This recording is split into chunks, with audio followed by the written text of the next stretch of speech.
नमस्कार दोस्तों, स्वागत है आपका आपके अपने YouTube चैनल पर। तो दोस्तों, रीट थर्ड ग्रेड भर्ती 2025 को लेकर आप सबके लिए इस समय की बहुत बड़ी अपडेट है।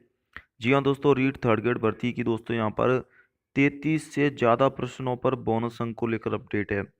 लेवल फर्स्ट में 21 प्रश्नों पर अपडेट आ रही है। लेवल सेकंड में भी दोस्तों पूरी जानकारी इसमें बताने वाला हूँ। वीडियो को शुरू से लास्ट तक जरूर देख लेना। साथ में चैनल को सब्सक्राइब नहीं किया है तो चैनल को जरूर सब्सक्राइब कर लें। लेटेस्ट जानकारी आपको सबसे पहले चैनल पर प्राप्त होगी। तो दोस्तों, फाइनल आंसर की आपकी जारी होने से पहले बोर्ड की तरफ से नया बदलाव किया गया है रीट थर्ड ग्रेड भर्ती में नंबर के डिवाइडेशन को लेकर। देखिए, गलत सवाल पर अंक कटौती ओरिजिनल अंकों के आधार पर होगी। बोनस अंक देने से इनकार। डिलीट सवालों के अंक शेष सवालों में बराबर बटेंगे। अभ्यर्थियों को फायदा होगा। यानी कि एक तरह से आपको बोनस ही मिल जाएंगे। जो डिलीट सवाल होंगे उनके जो अंक होंगे वो शेष क्वेश्चन बचेंगे उनमें बराबर बांट दिए जाएंगे। एक बार मैं आपको समझा देता हूँ। बोर्ड अध्यक्ष ने भी इसको लेकर ट्वीट करके जानकारी दी है। देखिए, जैसे कि आपका जो प्रश्न पत्र होता है वो आपका 150 प्रश्न का होता है।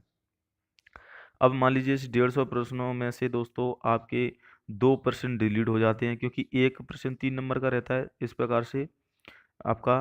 तो 2% डिलीट हो जाते हैं, तो डिलीट हुए प्रश्नों का भारांक यानी कि जो 6 अंक है वो 148 प्रश्नों में बराबर बांट दिया जाएगा।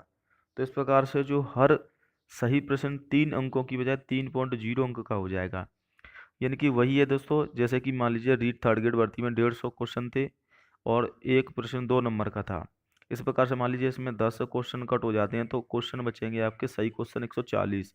यानी कि 10 जो गलत क्वेश्चन थे तो वो डिलीट हो चुके हैं, और 10 क्वेश्चन के जो गलत क्वेश्चन डिलीट हुए हैं उनके नंबर कितने हो गए? 20, क्योंकि 10 क्वेश्चन है तो एक 2 नंबर का है तो 10 20 नंबर के हो गए। तो ये जो 20 नंबर है वो 140 जो क्वेश्चन बचे उनमें नंबर आपके दोस्तों बढ़ा दिए जाएंगे। इस प्रकार से एक प्रश्न 2 नंबर का नहीं रहकर 2 नंबर से ऊपर का हो जाएगा, 2.8, या इस प्रकार से आपका नंबर बढ़ जाएंगे। यानी कि जो बाकी के बचे क्वेश्चन होंगे उनमें नंबरों को बराबर डिवाइड कर दिया जाएगा। इसके अलावा नेगेटिव मार्किंग भी, अगर हर गलत आंसर की 1/3 से हिसाब से 1.0 अंक नहीं बल्कि ओरिजिनल 3 अंकों के हिसाब से 1/3 यानी 1 अंक ही कटेगा। यानी कि जो आंसर की में अगर मान लीजिए कोई दोस्तों नेगेटिव मार्किंग है तो वो आपकी बढ़े हुए नंबरों के हिसाब से नहीं बल्कि जो ओरिजिनल अंक है उसी के हिसाब से कटेगी। यानी कि जो अब नंबर बढ़ चुके हैं उनके हिसाब से आंसर की नहीं, नेगेटिव मार्किंग नहीं होगी, बल्कि नेगेटिव मार्किंग आपकी 1/3 के अनुसार ही होगी, यानी कि ओरिजिनल अंकों के अनुसार। तो इस प्रकार से ये बदलाव किया। इससे क्या होगा कि छात्रों को फायदा होगा। और डिलीटेशन प्रश्नों के भारांक आकलन पद्धति से बोर्ड ने सरलीकरण करते हुए 2 फेरबदल किए हैं, जो मैंने आपको समझा दिया। आई होप आप समझ गए होंगे। अब दोस्तों, फाइनल आंसर की का इंतजार है। फाइनल आंसर की आने के बाद यहाँ पर एक और अपडेट है दोस्तों कि शिक्षा विभाग ने चतुराई करते हुए अधिकारियों ने विवाद से बचने के लिए उठाया ऐसा कदम। देखिए, 2-3 बड़ी भर्तियों की घोषणा की गई थी। शिक्षा विभाग में 15,444 पदों पर भर्ती कराने की बात कही गई थी, लेकिन शिक्षा विभाग ने क्या किया कि इन इन जो पद हैं उनको बता दिया कि उन्होंने 7,769 पदों पर थर्ड ग्रेड की भर्ती करा दी है। 6500 पदों पर आपकी सेकंड ग्रेड की भर्ती करा देंगे जुलाई में। जबकि ये जो पद थे वो अलग से बात कही गई थी। 10,000 पदों पर भर्ती की बात कही गई थी, अलग से भर्ती होगी। क्योंकि शिक्षा विभाग ने उन पदों को ही जो भर्ती हो चुकी है उनको ही शामिल करके उन्होंने बता दिया कि हमने शिक्षा विभाग में भर्तियां करवाई हैं, जबकि ये अलग से भर्ती होनी थी शिक्षा विभाग में, यानी कि नई भर्तियां। और दोस्तों, थर्ड ग्रेड की जो परीक्षा में सवाल हैं वो तो अंक पूरे समान रूप से बटेंगे। नेगेटिव मार्किंग को लेकर अभी असमंजस था वो दूर हो चुका है। यानी कि नेगेटिव मार्किंग आपकी ओरिजिनल अंकों पर रहेगी, लेकिन जो अंक डिवाइडेशन होंगे वो आपको सभी में दिए जाएंगे गलत प्रश्नों के। तो इससे आपको दोस्तों बोनस अंक एक तरह से सबको मिल जाएंगे, सबको फायदा होगा। और रीट की जो फाइनल आंसर की है दोस्तों इसी सप्ताह में जारी होने जा रही है। रिजल्ट अप्रैल से आना स्टार्ट हो जाएंगे।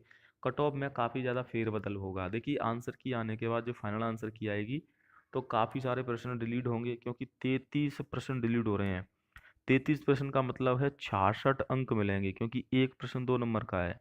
इस हिसाब से 21 प्रश्न तो आपके लेवल फर्स्ट में बताए जा रहे हैं। 21 दूनी 42 नंबर तो आपके इसमें दोस्तों यहाँ पर डिवाइडेशन होगा। इसके अलावा दोस्तों काफ़ी सारे प्रश्न ऐसे हैं। 4 प्रश्न आपके साइंस मैथ में भी हैं, 3 प्रश्न इंग्लिश में, एसएसटी में भी दोस्तों 7 से 8 प्रश्नों पर ऑब्जेक्शन है। तो इनमें भी दोस्तों आपके अंक डिवाइडेशन होंगे। तो टोटल मिलाकर 33 से ज़्यादा प्रश्नों पर बोनस मार्क अपडेट होंगे, जो आपको सभी में डिवाइडेशन किया जाएगा। रिजल्ट अप्रैल से आना स्टार्ट होंगे दोस्तों। इसके बाद आपकी अपडेट ये भी आ रही है कि अप्रैल मई के आसपास आपको नई रीट 2026 की विज्ञप्ति देखने को मिल सकती है। रीट का विज्ञापन जारी हो सकता है। फिलहाल में शिक्षा विभाग में 21 से 25,000 पद खाली हैं और डीपीसी के बाद अगर इन पदों को शामिल कर लिया जाए तो 46 से 51,000 पद हो जाएंगे खाली। अब सरकार के ऊपर डिपेंड करता है कि कितने पदों पर भर्ती निकालती है। फिलहाल में दोस्तों आपकी जो नई रीट है पहले कंडक्ट कराई जाएगी, उसके बाद थर्ड ग्रेड आने की संभावना है 2027 तक आएगी, क्योंकि ये साल तो रीट में ही निकल जाएगा। तैयारी करते रहें और रीट अपडेट के लिए चैनल को सब्सक्राइब कर लें। सटीक जानकारी सबसे पहले आपको चैनल पर प्राप्त होगी। आशा करता हूँ आपको वीडियो पसंद आए। वीडियो शेयर जरूर करें, चैनल को भी सब्सक्राइब कर लें। जय हिंद, वंदे मातरम।